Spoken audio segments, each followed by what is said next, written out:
कारण ह्या पोरांसाठी ती पतंग सारखी मागतात, काका आम्हाला पतंग आणा, पैसे द्या म्हणून आज त्यांना पतंग आणि दोरा घेऊन आलोय. तर त्यांची फिलिंग्स काय आहे बघूया आपण.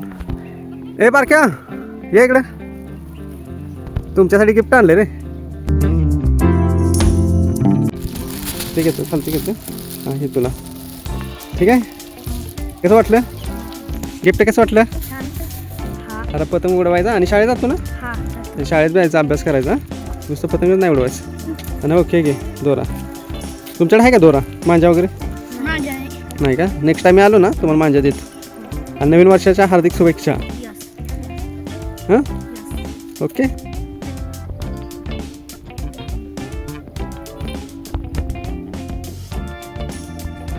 तर मित्रांनो, माझी नवीन वर्षाची सुरुवात अशा प्रकारे मी केली. तर तुम्ही कशा प्रकारे केली जरा कमेंट करून नक्की सांगा. आज नवीन वर्ष सुरू झालं आहे. एखाद्याच्या मुखावर जरा हास्य आणणं किंवा काहीतरी खुशी आणणं, हे करून जर आपण नवीन वर्षाची जर सुरुवात झाली आपली, तर मला वाटतं माझ्या दृष्टीनं एक नंबर आहे. 1 तारखेला 1 नंबर काम केलंच पाहिजे. आपली काही एवढी ऐपत नाही मित्रांनो, तुम्हाला पण माहिती आहे. माझे सगळे व्हिडिओ तुम्ही जर बघितले असतील तर नक्की बघा. आपली काही एवढी कंडिशन नाही, एवढी परिस्थिती स्ट्रॉंग नाही, तरीसुद्धा मी त्यातनं आपल्याकडे जेवढं होईल तेवढं एखाद्याला गरजूंना किंवा मुलांना, आता ह्यांना मी जेव्हा देवाला वगैरे येतो रविवारी वगैरे, त्यावेळी मी त्यांना ती माझ्याकडे पळत येतात आणि त्यांना मी काय खायला वगैरे असं काय ना काय आणतो आणि देत असतो.